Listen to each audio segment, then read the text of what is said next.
Our Community, showcasing the talent of our high desert communities. Our Community, presented by CYAP, serving to educate, inform, and inspire the citizens of our communities. Hosted by Giles Smith. Civic leaders, law enforcement, and education officials who are dedicated to making our community, as our one nation under God, a safer, happier, more productive, and more prosperous place to live. This is our community, baby. Thank you very much. Our host on Our Community, Giles Smith. Thank you, Terry. Our goal for this next half hour is to help educate, inform, and inspire you, the people of our community. This week, we're privileged to have the Department of Behavioral Health. We'll be talking about the issues that pertain to the wellness of each and every one of us in the community. You'll be seeing and hearing from a local entertainer who is the best in the world at his craft. And we'll showcase some of the top athletes in our community. Behavioral health is today's topic. Giles introduces us to San Bernardino County managers, directors, program analysts, and social workers in the Behavioral Health Department. I'd like to welcome to the show today Jennifer Gonzalez from the Department of Behavioral Health. So Jennifer, what is National Mental Health Awareness Month?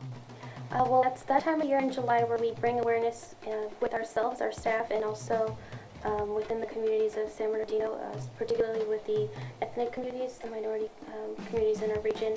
And what we do is try to educate them about the effects of mental illness and how to seek help. Some of our goals are to reduce suicide and stigma, and to reduce the use of substance abuse, and raise awareness of the effects of mental illness, and educate our communities on how they can receive services. Tell me more about the Department of Behavioral Health. The Department of Behavioral Health provides mental health and substance abuse services for the 20,000 square miles of San Bernardino County, which is one of the largest counties in the United States. So it's a big challenge to meet all the needs of the various many and diverse communities that we have in the county. Fortunately, I live up here in Apple Valley, so I'm able to focus on the high desert or desert mountain region for the Department of Behavioral Health, and it helps me better recognize and serve the families here in the high desert. So what is mental health? Mental health is your cognitive and emotional well-being, and how you interact on a day-to-day basis in your job or with your family or in your community. What is mental illness? Mental illness is really a disorder that affects how you function in the community with your emotional or cognitive abilities, and how you cope with such things as stress in your job, how you cope with your family and your family dynamics, and how you are in your community, whether you are able to, our goal is to make sure you are able to maintain this and be independent in that community and contribute to it. I see your title says program manager. I'm sure it entails more than that, just a program manager. Tell us about it. Well, I'm basically the regional manager up here for the Department of Behavioral Health. I do live here in Apple Valley, so that's a big advantage for me as I try to serve the communities up here because I'm part of that community. It's much easier as a manager to be able to target and improve services when you understand explicitly what the needs are, because they're your neighbors, and you develop relationships between the professionals that are up here as well as the local community. You're able to be able to improve and access services that you wouldn't be able to necessarily or wouldn't know about if you weren't actually part of that community. And I'm able to recognize and meet the needs that are up here in the high desert. So doctor, how does the Department of Behavioral Health address the county's diverse cultural community? Before I answer your question, I'd like to take a minute to thank you for the opportunity, and thank you for having a chance to make an appearance and reach out the community. Thank you very much. You know, in response to the need of the diverse community here in San Bernardino, the Department of Behavioral Health established an office that is named the Office of Cultural Competence and Ethnic Services. And through that office, we're able to put together different types of services for the community at large or within the department itself. So I'm going to kind of answer the question in a way that address some of the key issues, okay, that we do. For example, that we are mandated by federal, by state, by local law, how to look into way to improve services for residents. And we have to look through different components like linguistic or cultural competence aspect. We have to improve, work on, revise our interpretation services, interpretation training, so to ensure that not just people, but those are culturally different or linguistically challenged, able to receive the services, needless to say the same quality of services. And our goal is to establish those policy, procedure, but embedded into the process, embedded into the system throughout the county, throughout all services and collaboration. We also try to recognize, address all kind of cultural heritage activity throughout. We know that we cannot do it all by ourselves, so we establish collaboration. We work with a lot of coalition. For example, we have the Native American Coalition, the Asian Pacific Islander Coalition, we have the Latino, we have the African American Mental Health Coalition. So those are different ways that we don't say that we know it all, but we say that we try to know, and we ask community, stakeholder, cultural broker to teach us how to serve them better. Other way of thing is we develop, we monitor, we evaluate, we help to provide cultural competency training. We provide that for our staff, but we also open it up for community at large, or in this case, county contracted staff. We have different ways to approach community. We hold focus group. We ask for recommendation. We ask for suggestion. We have the cultural competence advisory committee to help us, to advise us how to do things better, how to progress forward, and how to understand the need of the community better. Last and not least, we collaborate with different agencies within our county. I just named one, for example, the ELSO. As you already know, our county has the largest population of Latino. How do we know how to serve that, for example? We know from the textbook, but do we know it in practice? So because of that, we contract with ELSO as an example. They help us to write up the curriculum, the program. They help us to train us how to outreach, how to engage, and how to provide services.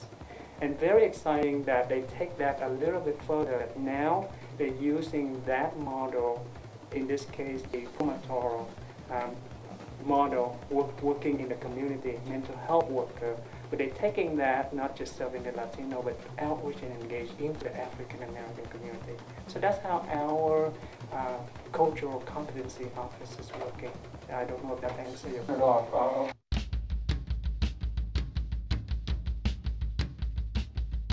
Veronica, what prevention and early intervention programs does the department offer? Well, we have a number of prevention and early intervention programs. PEI, Prevention and Early Intervention, is funded by the Mental Health Services Act, or otherwise known as Proposition 63, which was passed by the voters in 2004. And it focuses primarily on how we prevent and intervene early in mental illnesses, much like we do with preventing and intervening early in alcohol and drug issues.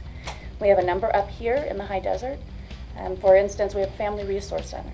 Family Resource Center is open to the community. It is free of charge. People can come in and get counseling. They can come in and have parenting skills. They can attend an educational seminar. We also have our Community Health Workers program, and that's also derived from the Promotoras de Salud program.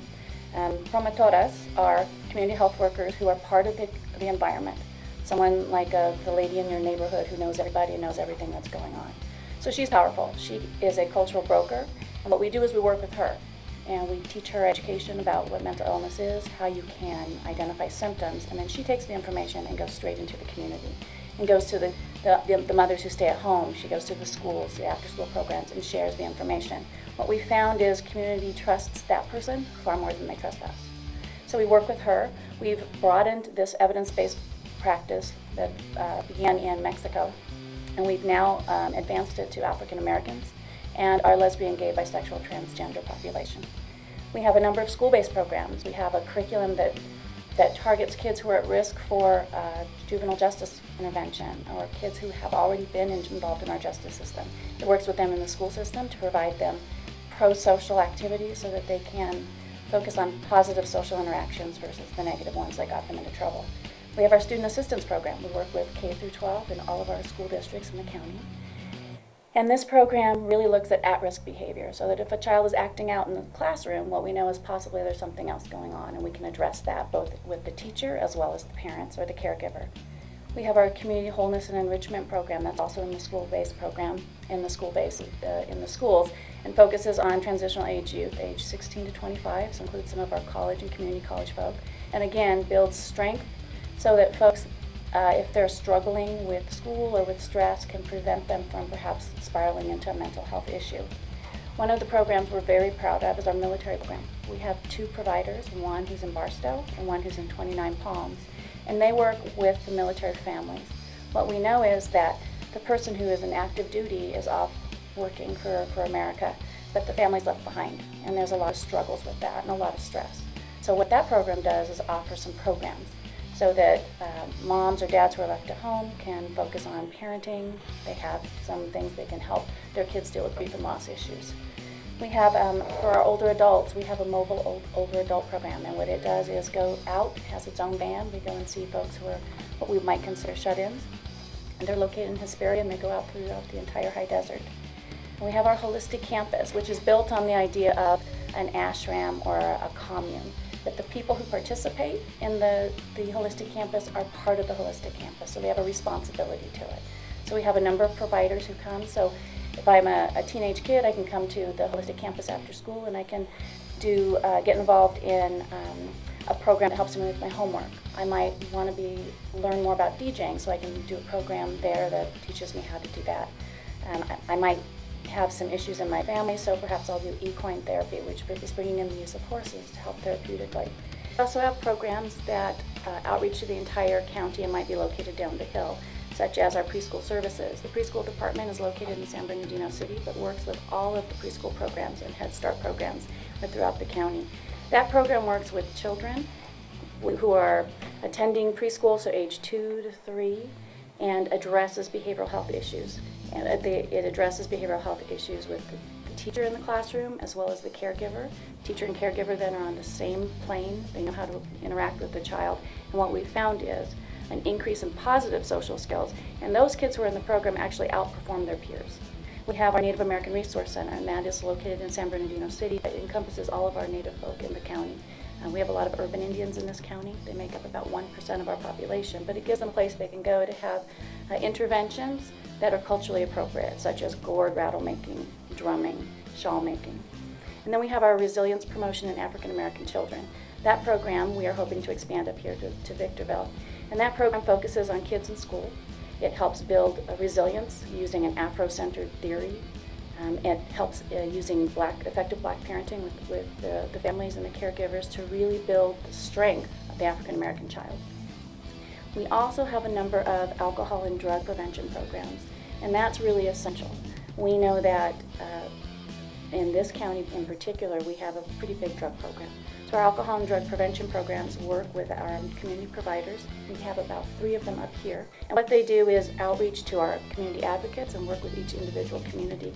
They provide education and they help in improving access to services. Some of the things they've worked on are social host ordinance, and so that is educating and helping cities develop their own social host ordinance, which makes it illegal for adults to provide alcohol to children in their homes at perhaps a house party. Also, we're doing a big education on spice, which is synthetic marijuana, and on bath salts or plant food, which is synthetic cocaine. We work directly with the Sheriff's Department up here in Victorville to make it very clear to smoke shops that we will not tolerate that being sold to our children. And it's been very effective. So we have another number of these type of things because what we know is if we intervene early, then we can prevent folks from having to come see us in our mental health clinics. We know 1 in 4 people will be impacted by a mental health issue at some point in their life. 1 in 4. You know it's even bigger than that though, because for every 1 person, there's a family attached. And so it's very significant that we do this. Again, we would not be able to address this if we didn't have the Mental Health Services Act. How is the county increasing public awareness of behavioral health services? One in particular is the Asian Pacific Islander Mental Health Day that takes place May 11th.